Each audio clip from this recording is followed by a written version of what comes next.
तारापुर के लोगों को और बिहार की जनता को विशेष धन्यवाद देता हूं, जिसने 202 सीटें देकर एनडीए को थंपिंग मेजॉरिटी से विश्वास किया, भरोसा किया और बिहार में सुशासन। जी जब न्यूज एडिट पर आए गृह मंत्रालय मिलने के बाद, तो देखिए किस बात पे उन्हें जवाब दिया। जब न्यूज एडिट ने पूछा भ्रष्टाचार के बारे में कि आप कैसा फैसला लेंगे, एसआईआर के बारे में पूछा, उस पर से माफियाओं के बारे में उनसे पूछा गया सम्राट चौधरी जी से, तो देखिए सम्राट चौधरी ने कैसा जवाब दिया और कैसे मुंहतोड़ जवाब दिया न्यूज 18 वालों को। चलिए दोस्तों हम लोग देखते हैं कि आखिर सम्राट चौधरी जी ने क्या जवाब दिया और हम लोग और बिहार में सुशासन की सरकार बरकरार रखा। लेकिन आप आते ही एकदम एक्शन मोड में नजर आए, डीजीपी के साथ प्रेस कॉन्फ्रेंस करते हैं और उसके बाद ये कहते हैं कि यहाँ पर जो मॉडल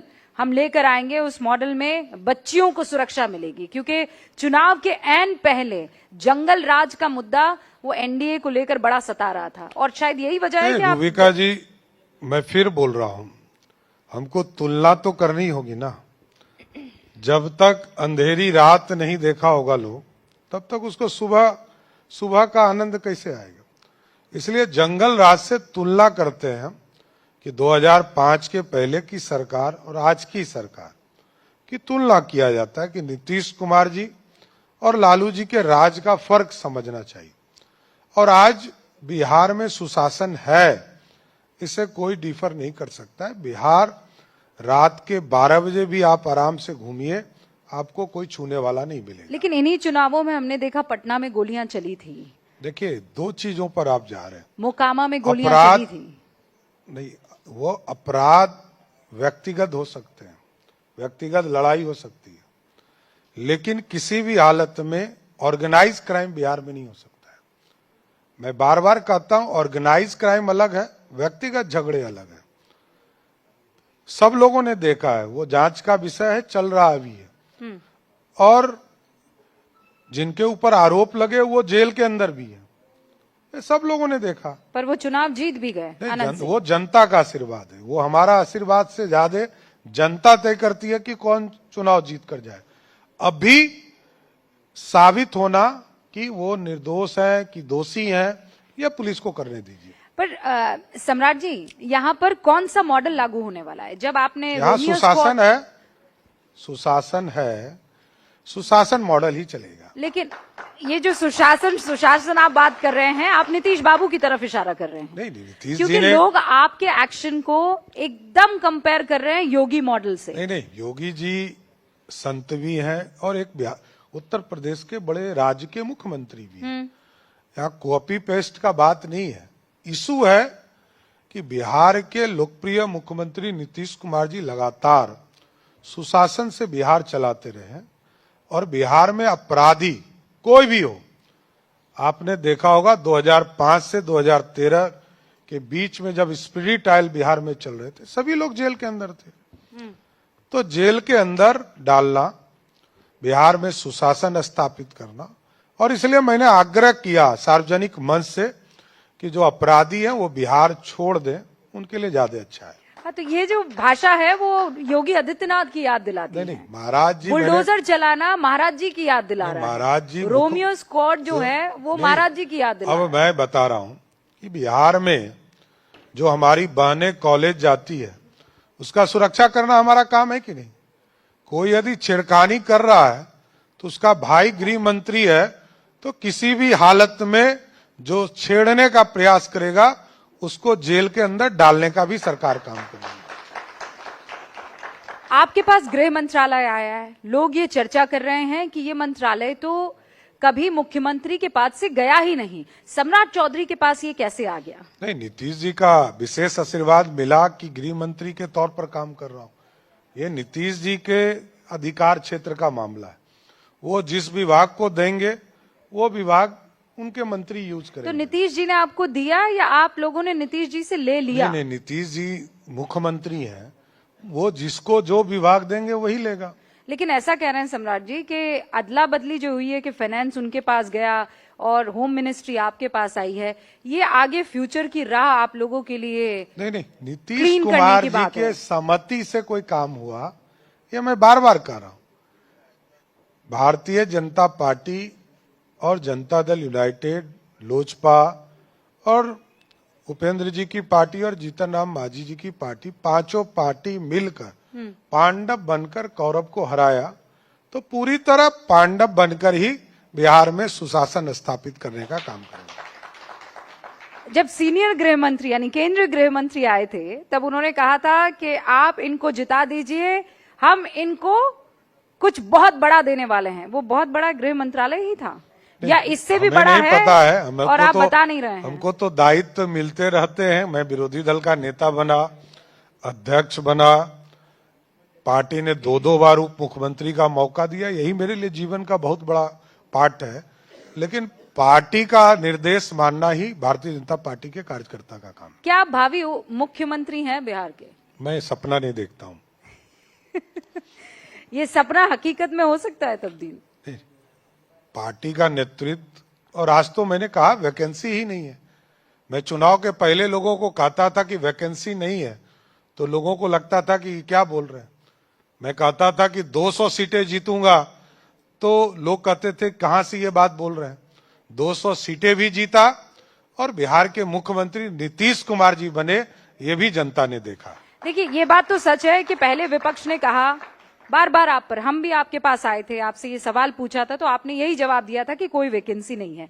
विपक्ष ने कहा कि ये लोग अगर सत्ता में आ गए तो नीतीश बाबू को सीएम नहीं बनाएंगे। सीएम नीतीश बाबू बने, शपथ उन्होंने ली। लेकिन अब विपक्ष ये आरोप लगा रहा है कितने साल, 2 साल, 1.5 साल, 2.5 साल, उसके बाद बीजेपी कब्जा कर लेगी। रूबिका जी, अब विरोधी के पास कोई काम तो रहने दीजिए, वो नया नया सपना तो देखेगा नहीं बेचारा, अब तो नई बात रखेगा। उनका काम है हम लोगों को 5 साल बिहार को जो बचे हुए सुशासन और बिहार में इंडस्ट्री को खड़ा करना, इसके लिए हम लोग आगे बढ़ चुके हैं। अभी हम लोग के पास फुर्सत नहीं है कि विरोधी क्या बोल रहा है। तो आपके पास फुर्सत नहीं है, लेकिन बंगले से बड़ा बेदखल करवा रहे हैं आप। नहीं, देखिए, सुप्रीम कोर्ट का आदेश है, कोई व्यक्तिगत झगड़ा नहीं है। नीतीश कुमार जी लगातार सुशासन व्यवस्था खड़ा किया और बिहार में सबका घर बदलता है। मैं तो पिछले 28 साल में 6 घर में रहा हूं, 6 घर बदलने पड़े हमको, बाद में अपने ही घर में चला गया, अब कोई घर में नहीं जा रहा हूं। देखिए, लोगों को ये भ्रम सत्य रखना चाहिए कि ये सरकार जनता चुनती है, जनता का घर है, किसी व्यक्ति का घर नहीं है, किसी की बपौती नहीं है, उनका नहीं है। और सुप्रीम कोर्ट ने तय कर दिया है, उन्हीं के बेटा गए थे सुप्रीम कोर्ट में, और सुप्रीम कोर्ट, हाई कोर्ट ने तय कर दिया कि पूर्व मुख्यमंत्रियों को घर नहीं मिलेगा। तो फिर जब सुप्रीम कोर्ट ने तय कर दिया, अधिकार भी नहीं है, और उनको घर नेता विरोधी दल के तौर पर जो कैटेगराइज करना चाहिए मिल गया। और उनके राजद के प्रदेश अध्यक्ष का मैंने बयान सुना। हाँ। और यही तो मैं जनता को कहता था कि ये लोग अराजकता वाले लोग हैं, गुंडागर्दी वाले लोग हैं। कैसे बोल सकते हैं भाई कि नहीं छोड़ेंगे? ये रूल ऑफ लॉ वाला स्टेट है। आपको सरकार ने दिया था, सरकार ने दूसरा दे दिया। सरकार का काम है कि आप नेता विरोधी दल है, आपको सम्मान देगा। लेकिन आप अराजकता वाली बोली बोल रहे हैं कि हम खाली नहीं करेंगे। ये कौन अधिकार है आपको? किसने दिया है? और अगर नहीं खाली किए नहीं, तो? ये जनता ने अधिकार नहीं दिया। देखिए, ये हाई कोर्ट, सुप्रीम कोर्ट तय करता है कि किसको कहाँ रहना है, नहीं रहना है। कोई हारने वाला व्यक्ति कैसे सरकारी घर में रह सकता है, ये जानना चाहिए। नहीं, तो जैसा कह रहे हैं कि किसी कीमत पर बंगला खाली नहीं होगा, करवा के नहीं, दिखाए, बिलो द बेल्ट इन लोगों ने हिट कर इस दिया है। चक्कर में नहीं पड़ना है, ये न्यायालय तय करेगा, ये हमारा काम थोड़े है। न्यायालय ने आदेश दिया है, न्यायालय तय करेगा कि किसको रहना है, नहीं रहना है। घर से बेदखल की बात भी अरे हुई घर तो दे ही रहे हैं, उससे बड़ा घर ही दे रहे हैं, छोटा कहाँ दे रहे हैं। नहीं, लेकिन मेरा सवाल ये था कि घर से बेदखल का एक सवाल आया और घर टूटने का भी एक सवाल आया। आपने सुना होगा रोहिणी आचार्य मीडिया के सामने आई और उन्होंने ये कहा कि मेरे साथ बदसलूकी की गई है। और अब घर के अंदर में कितना पढ़िएगा आप रूबिका जी। अब घर की बात नहीं है, बिहार की बात कीजिए। कहाँ आप उसी पे पड़े हुए हैं?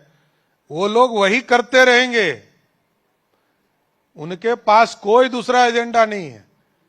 हम लोग के पास क्लियर कट एजेंडा है कि हमको बिहार के विकास की बात करना है। हमारे लिए लालू जी के परिवार की चिंता करना हमारा काम नहीं है, उनको सुरक्षा देना हमारा काम है।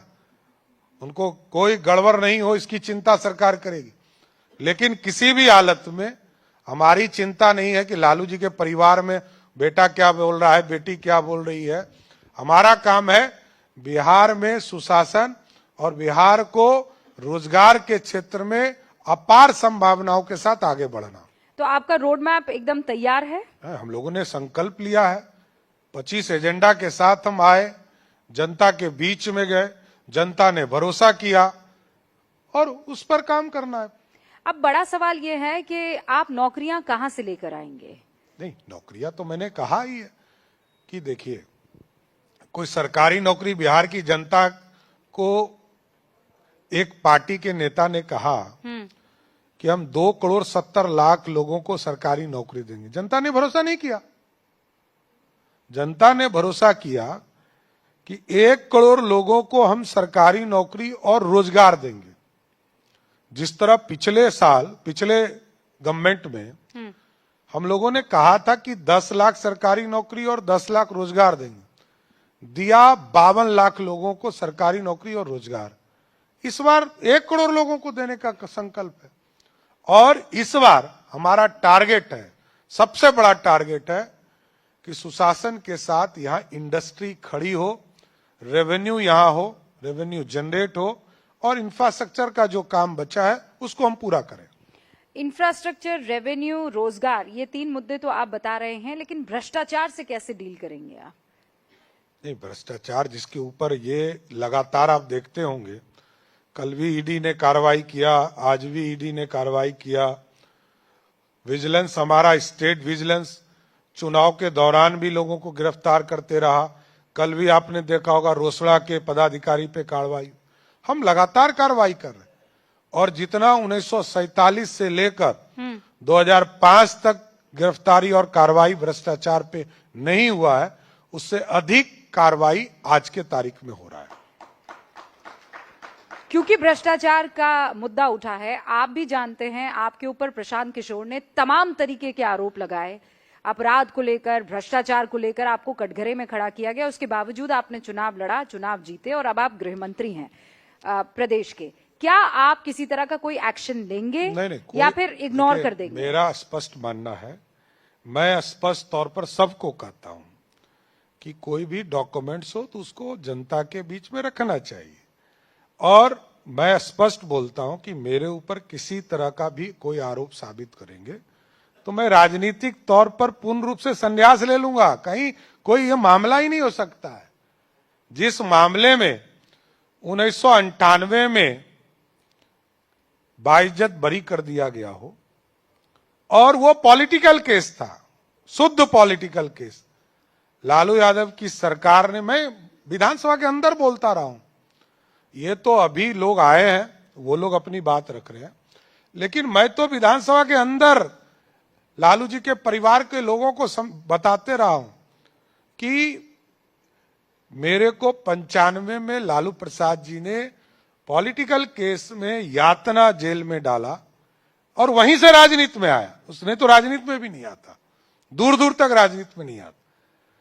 यातना नहीं मिली होती तो राजनीति में भी नहीं आता। नहीं तो इसीलिए मेरा सवाल है कि आप कह रहे हैं कि ये गंभीर मसला था और इसका जवाब आपने सदन में दे दिया, वरना आप सदन में भी ना देते। क्या आप कोई लीगल एक्शन प्रशांत किशोर के खिलाफ लेंगे? ये रोज गाली देने वाले लोग आएंगे, कितने को गाली का एफआईआर करूंगा। वैसे मैंने कहा है कि सोशल मीडिया पे कोई यदि किसी दूसरे को गाली दे रहा है तो एफआईआर करो, करना चाहिए, लेकिन हम लोग पॉलिटिकल आदमी हैं, 30 साल से यही काम कर रहे हैं। हमारे पास काम करने का समय है। जनता को डिलीवरी नहीं दूंगा तो जनता घर पहुंचा देगी। जनता के लिए काम करना है, अपने लिए काम नहीं करना है। आप जनता को केंद्र में रख रहे हैं। वो ये कह रहे हैं कि आप जीते ही इसीलिए क्योंकि आपने धांधली की है, आप जीते ही इसीलिए क्योंकि आपने पैसा बांटा, एकदम खुले तौर पर पैसा बांटा है। जनता तक पहुंचाया है ना, जनता के बीच से तो कोई गायब नहीं हुआ है, जनता को पहुंचाया, यही भरोसा है। जनता को पैसा मिला है, किसी दूसरे को नहीं मिला है। नहीं तो चूंकि आपके पास पूरा मैकेनिज्म था तो आपने उसका इस्तेमाल किया, बेचा इस्तेमाल किया। मैं क्या कर रहा हूं, बीच चुनाव में पैसा बांटा। सुन तो लीजिए आप। बिजली बिल 1,90,00,000 परिवार को मिलता है। लालू यादव जी जो राष्ट्रीय जनता दल के राष्ट्रीय अध्यक्ष हैं, उनका भी बिल आता है तो 125 यूनिट मुफ्त होता है। लालू जी का, राबड़ी जी का आता है। तेजस्वी यादव के नाम पर बिजली बिल आता है 125 यूनिट, पहले हम उनको माफ करते हैं, आम लोगों को तो करते ही है, सबसे बड़े विरोधी को भी माफ करते हैं, ये ध्यान रखिए। दूसरा, 1,12,00,000 बुजुर्गों को, विधवा बहनों को और दिव्यांग जन को यदि पैसा बढ़ाना अपराध है, पैसा अपराध 100 बार करने के लिए तैयार हूं, कोई इशू नहीं है। और महिलाओं को रोजगार देने के लिए सारी स्कीम हमने चुनाव के पहले शुरू किया। कोई भी स्कीम हमने चुनाव में नहीं घोषित किया, हम चुनाव के पहले लाए, पूरा मैकेनिज्म लाया हमने। 1,56,00,000 महिलाओं के खाते तक पैसा पहुंचाया और 1 रुपया भ्रष्टाचार नहीं हुआ। यही तो सरकार है सुशासन का। 1 रुपया दाहिने बाएं नहीं किया। जिस भी महिला ने आवेदन डाला उनके खाते में पैसा पहुंचा। इसमें गलत क्या है? ये सुशासन है, ये मोदी जी और नीतीश जी की सरकार है। जनता तक डिलीवर करती है, तभी जनता भरोसा करती है। ये तो आपने कह दिया। अब सीमांचल के इलाकों में एसआईआर को लेकर बार बार आपने भी कई मर्तबा और हमसे भी आपने कहा है कि घुसपैठियों का यहाँ कोई ठिकाना नहीं हो सकता है, आगे भी नहीं होगा। नहीं तो एसआईआर हुआ, वो पूछ रहे हैं कहाँ है? एकदम भाग गए, तब तो कह रहा हूं कहाँ भाग और गए? मैं तो अभी भी पूरे उस इलाके को मॉनिटरिंग करा रहा हूं। आज यदि 70 लाख मतदाताओं के नाम कटे, एक क्लेम करने आया कोई व्यक्ति कि मेरा वोटर लिस्ट से नाम कट गया? एक व्यक्ति नहीं मिला। पूरा राहुल गांधी पूरे बिहार घूम गए, एक आदमी नहीं खोज पाए। रूबिका जी, जो पूरा विपक्ष लगकर एक व्यक्ति नहीं खोज पाया जो बिहारी हो, भारत का नागरिक हो और एसआईआर के माध्यम से उसका नाम कटा हो और क्लेम करने आया हो, ऐसा कोई आदमी नहीं मिला। और आज भी ऐसे लोगों को चिन्हित करने का काम फिर चल रहा है। बंगाल से कई लोगों की सूचना है कि बिहार टपने का प्रयास कर रहा है कि बंगाल में एसआईआर चल रहा है तो बिहार ट्रांसफर हो जाए। तो सब पे पूरी तरह पुलिस नजर रखी है, सब पे कार्रवाई करता रहेगा। तो आप ये कह रहे हैं कि इस बार घुसपैठियों पर आप लोग भी एक्शन लेंगे? आपका गृह विभाग पूर्ण रूप से पूरा देश ले रहा है। तो आपके पास कोई आंकड़ा है बिहार में कितने घुसपैठिए हैं? देखिए, आप एक चीज समझिए, जो क्लेम ही नहीं कर रहा है कि हम नागरिक हैं तो वो जाए अपना, हमको वही तो कह रहा हूं। अब इसको पूरी तरह नीचे ऑपरेशनल होगा। अभी इलेक्शन कमीशन ने नाम काटे, अब इसके बाद हम लोग एक एक व्यक्ति को चिन्हित करेंगे और डिपोर्ट का सिस्टम शुरू करेंगे। इसमें कहां दो मत, इसको और चिन्हित करेंगे। अभी इस ऑपरेशन का काम पूरा नहीं हुआ है।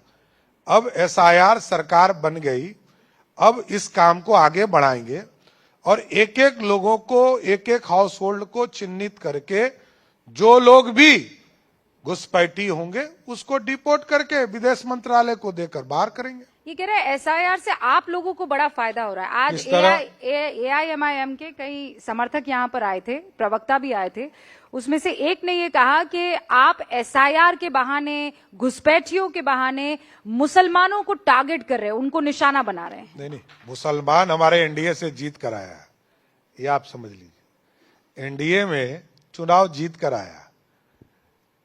और दूसरी बात, हम राशन देते वक्त तो नहीं पूछते हैं कि मुसलमान है कि हिंदू है। हम गैस कनेक्शन देते वक्त तो नहीं पूछते हैं, तो वोट देते वक्त क्यों लोग पूछता है? क्या कारण है भाई, तो जानना चाहता हूं। आपके यदि कड़वे बोल- मोदी जी के नेतृत्व में मोदी जी आज यदि 10-10 हजार रुपया महिलाओं को दिया, तो उसमें तो लगभग 14 लाख महिलाएं मुसलमान है। क्यों हमने पैसा तो नहीं रोका? मैं तो वित्त मंत्री था, कहां रुका? वोट देते वक्त कैसे लोग भुला जाते हैं? देखिए एक चीज समझिए, वो कहते हैं आप प्यार वाले बयान नहीं देते उनको। क्या प्यार?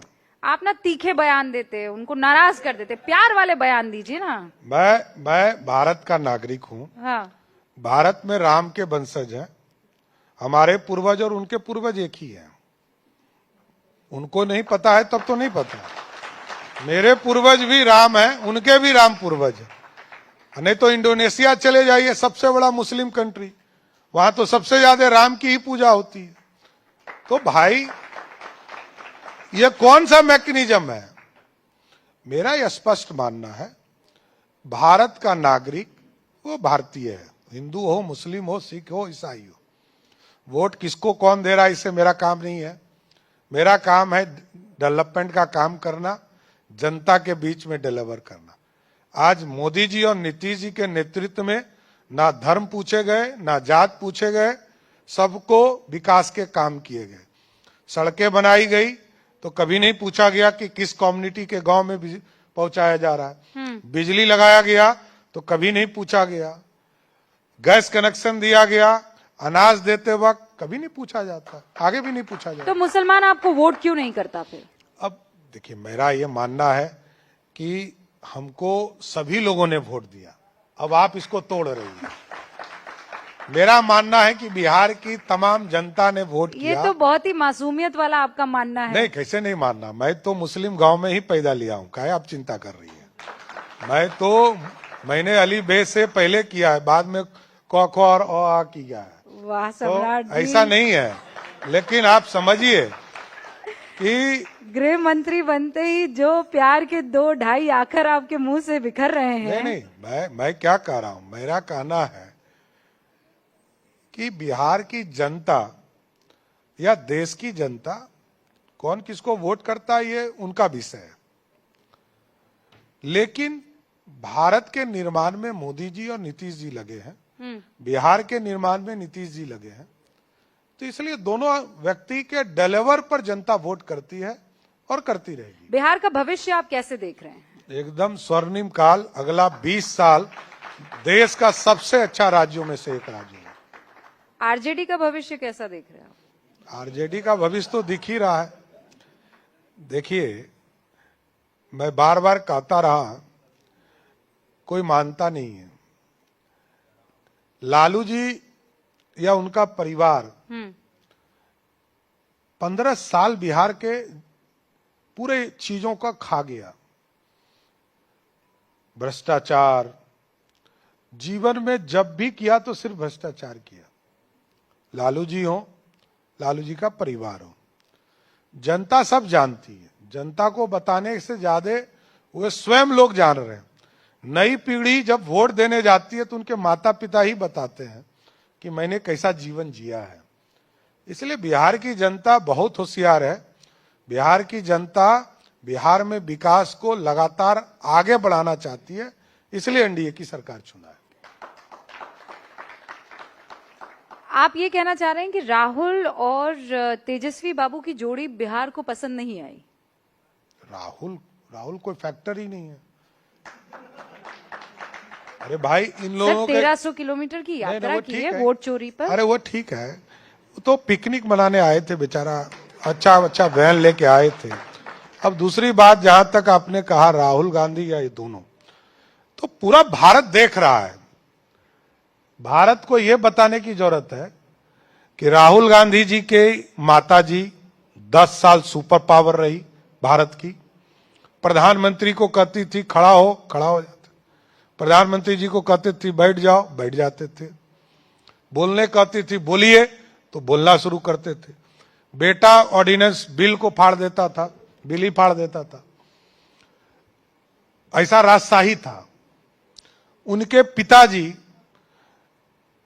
5 साल तक प्रधानमंत्री रहे, 2 साल विरोधी दल के नेता रहे, और जब देश में बीपी मंडल जी ने जो मंडल कमीशन का आयोग का रिपोर्ट लाया, आरक्षण जो हम तमाम ओबीसी को नहीं मिला था उसको दे रहे थे बीपी सिंह, तो राजीव गांधी जी विरोध कर रहे थे।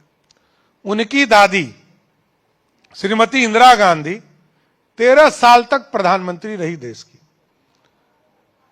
उनके पिताजी इंदिरा गांधी जी के पिताजी 17 साल तक प्रधानमंत्री रहे। अब कितना मौका चाहिए? 78 साल में 55 साल एक परिवार। अब कितना मौका दें? यही जानना चाहता है पूरा भारत के लोग, यही जानना चाहते, इसलिए वोट नहीं कर रहे। नहीं, पर वो ये कह रहे हैं एम्स दिया है, टेक्नोलॉजी दी एक है, एम्स दिया था, कंप्यूटर आज दिए कितना हैं। एम्स है? आज 21 एम्स है। एक एम्स दिया था, 6 आईआईटी दिया था, आज लगातार बढ़ता जा रहा है आईआईटी। अब तो मेडिकल कॉलेज, मैं तो कहता हूं, तेजस्वी यादव ने बिहार विधानसभा में कहा 2005 के पहले बिहार नहीं था क्या? नहीं था, मैं बोल रहा हूं। अंग्रेजों ने 2 मेडिकल कॉलेज बनाया था बिहार में, और 4 कपूरी ठाकुर ने बनाया था। सरदेव कपूरी ठाकुर जी ने 4 बनाया, और 1978 से लेकर 2008 तक एक भी मेडिकल कॉलेज नहीं बना। यही तो कहना है। और 2008 से लेकर आज बिहार के 3800 जिले में मेडिकल कॉलेज खोलने का काम नीतीश कुमार और एनडीए की सरकार ने। पर यहाँ भी बहुत सारे स्टूडेंट्स आए थे, वो कह रहे थे आप मेडिकल कॉलेज तो बहुत खोल लेते हैं पर टीचर लोग नहीं पहुंच पाते वहां। नहीं, आप एक चीज समझिए, जब हम खोलेंगे तो धीरे धीरे व्यवस्था बढ़ेगी। आज लगभग अभी हमने मेडिकल कॉलेज मधेपुरा में खोला, नो डाउट डॉक्टर वहां नहीं रहना चाहते, इसमें कहीं दो मत। तो हम लोगों ने कहा कि यदि किशनगंज में प्राइवेट सेक्टर चला सकता है, कटिहार में प्राइवेट मेडिकल कॉलेज चल सकता है, तो हम पीपीपी मोड पर इसको दें, लेकिन चलाएं। ग्रामीण स्तर पर प्रत्येक जिले में मेडिकल कॉलेज चलाना है और सुविधा वहां के लोगों को देना है। हम सरकार की व्यवस्था करते हैं तो हम जनता के लिए भरोसा करेंगे कि जनता को कैसे सुविधा मिल सकता है, तो हम पीपीपी मोड पर उसको ले जाएंगे। तो उसका फायदा आपको देखने को मिला है? नहीं, उसको करना ही पड़ेगा ना। तो जब हमने कहा कि प्राइवेट मेडिकल कॉलेज आपको किशनगंज में चल सकता है, जो एकदम सुदूर देहात है, मधेपुरा तो उससे ज्यादा अच्छा जगह है, कटिहार में चल सकता है, तो हम यहां चलाएंगे।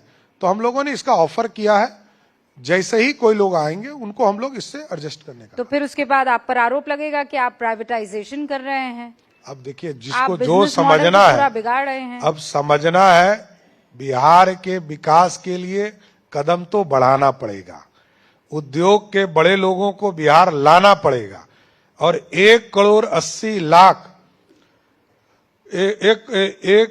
1,80,000 करोड़ का इन्वेस्टमेंट का एमओयू साइन हुआ बिहार में। और आज मैं गर्व से कहता हूं कि 1,14,000 करोड़ रुपया बिहार के सरजमीन पर काम शुरू हो गया। ये बदला हुआ बिहार, जहां कोई इन्वेस्टमेंट नहीं आता था, वहां लाखों करोड़, हजार करोड़ रुपया अब बिहार में इन्वेस्टमेंट में आ रहा है। ये सबसे बड़ी बात है। अब मैं ममता बनर्जी की भी बात करना चाहती हूँ, क्योंकि एसआईआर का मसला आप जानते हैं सब जगह इस वक्त चरम पर है। एसआईआर बहुत से राज्यों में हो रही। ममता बनर्जी ने कहा है कि मैं भारत हिला दूंगी। अगर बीजेपी ने मुझे परेशान करने की कोशिश की, मेरे खेल में मुझे हरा नहीं सकती है बीजेपी। परेशान क्या करना, ये कोई मरा हुआ है, कोई घुसपैठी है, उसका नाम कटेगा ना। दीदी को इसमें दिक्कत क्या हो रहा है भाई? ममता दीदी ने 2006 में पार्लियामेंट के अंदर कहा है कि घुसपैठी को बाहर करना है। लालू जी ने 1992 में कहा है कि घुसपैठी को बाहर करना है। ये बदल कैसे जा रहे हैं भाई? घुसपैठी को तो बाहर जाना ही चाहिए। और जो मरे हुए वोटर हैं उनका नाम कटना चाहिए कि नहीं? जो भारत का नागरिक नहीं है उसका वोटर लिस्ट में कैसे नाम आएगा? चुनाव आयोग से मिली भगत का आप पे जो आरोप लगता है, उस पर आप क्या जवाब देंगे? देखिए, कहेंगे ये कोई नई प्रथा नहीं है। कांग्रेस पार्टी, ये पूरा जो सिस्टम बना है, संविधान जब बाबा साहब अंबेडकर ने बनाया तो कांग्रेस ने 168 बार भारत के लोकतंत्र में राष्ट्रपति शासन लगाया। हम लोगों ने कितनी बार लगाया? जनता तो देख रही है ना कि बीजेपी के लोगों ने कितना राष्ट्रपति शासन लगाया। जनता देख रही है सब कुछ, जनता को तय करने दीजिए। और इलेक्शन कमिश्नर आप देख लीजिए किस तरह चुनाव लड़ते रहे कांग्रेस पार्टी के उम्मीदवार बनकर। कितने लोग रिटायर किए, सब कांग्रेस पार्टी के, कई लोग कांग्रेस पार्टी के उम्मीदवार बने। तो ये जनता देख रही है। तो ये गारंटी है कि अब जो चुनाव आयोग के बड़े अधिकारी है वो रिटायर होते तो आपकी पार्टी से चुनाव नहीं लड़ेंगे? गारंटी का शब्द नहीं है, मैंने ये कहा अभी तक का जो इतिहास है वो बताया। आखिर में एक सवाल बहुत महत्वपूर्ण है। पूरा चुनाव नीतीश बाबू की सेहत के इर्द गिर्द भी लड़ा गया। नीतीश बाबू की सेहत के बारे में आपसे बेहतर कौन बता सकता है? नहीं, कोई नहीं, जनता देख रही है ना। जनता ने देखा कि लालू जी का परिवार का हेलीकॉप्टर नहीं उड़ पाया बारिश के चलते, लेकिन नीतीश जी का गाड़ी नहीं रुका, वो 7 सवा करके आए। यही फर्क है। फिट और अनफिट का पैरामीटर क्या है? एक 75 वर्ष का नौजवान 7-7 प्रोग्राम गाड़ी से करता हो और एक 32 साल का नौजवान घर में आराम करता